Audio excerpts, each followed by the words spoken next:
recent years, we've gotten many movies like Everything, Everywhere, All at Once that shine a light on the experience of Asian Americans, how common family dynamics can be complicated by the immigrant experience, and cultural quirks.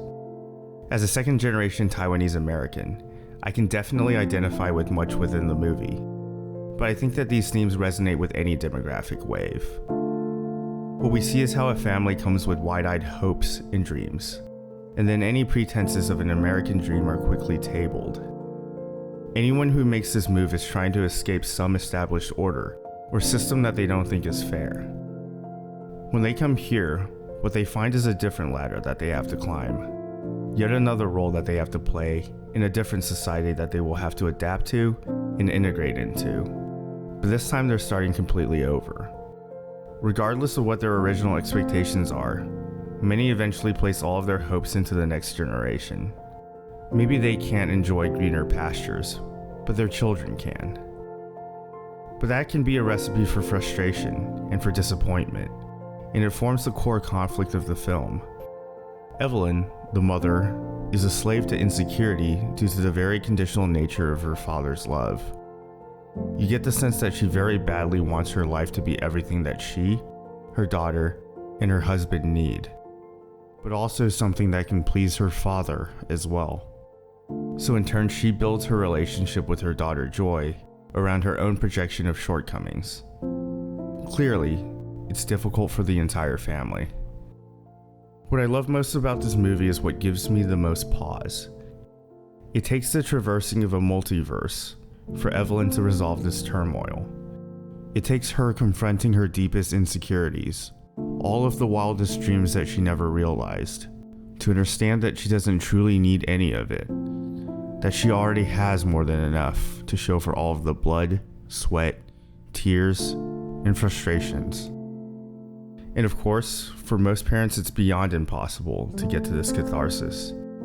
For most, there remains a deep and fragmented history in their minds that's impossible to unwind this cleanly.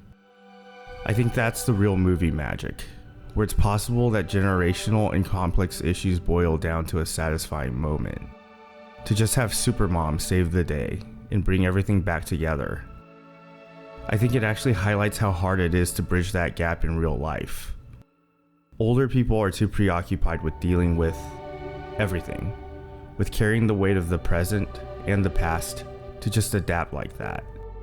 They are the people that they are for so many reasons. For a good parent, their greatest source of joy and greatest source of stress is always going to be their children, and their well-being will always be dependent on that of their children. But they may not actually be able to break through. I think in real life, if kids can't see eye to eye to their parents, they eventually grow to the point where they at least understand, if not 100% agree, to understand why their parents are as frustrated as they are, and how, although their parents were far from perfect, they really did try to make the most of everything, and realistically did everything that they could. And in turn, allowing the parents to realize that their child understands, so that they can let go of their own frustrations and fears, to get to the point where although neither side necessarily gets all of their hopes and insecurities met, they nevertheless achieve an understanding. I think that's what we often default to, because the parents need help themselves, and the children are the ones who actually have the most room for growth. Just let me go. It's not always practical to dig deep and look within.